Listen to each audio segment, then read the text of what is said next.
મોરબી જિલ્લામાં વરસાદી માહોલ વચ્ચે સમગ્ર રાજ્યમાં ભગવાન કૃષ્ણના જન્મનો ઉત્સવ એવા જન્માષ્ટમી પર્વની હર્ષોલ્લાસ અને ઉમંગભરે ઉજવણી કરવામાં આવી છે।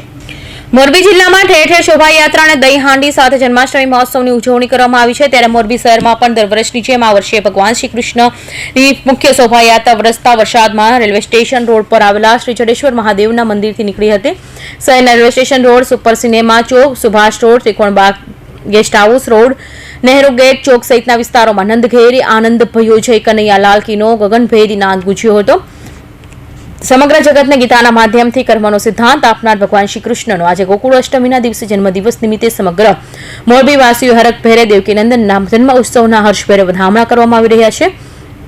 જન્માષ્ટમી નિમિત્તે મોરબી શહેરના ગોકુળિયા ગામમાં ફેરવી દઈને રંગબેરંગી ધજા પાતકા સહિતનો શણગાર કરવામાં આવ્યો છે। નંદલાલ જન્મના વધામણા કરવા ઠેર ઠેર શોભાયાત્રા, રાસ ગરબા, મટકી ફોડ સહિતના કાર્યક્રમો આયોજિત થયા છે। ત્યારે મોરબી શહેરના વિવિધ સ્થળોએ પણ હર્ષોલ્લાસ સાથે જન્માષ્ટમી પર્વની ઉજવણી કરાઈ રહી છે। શ્રીકાંત પટેલ, મોરબી।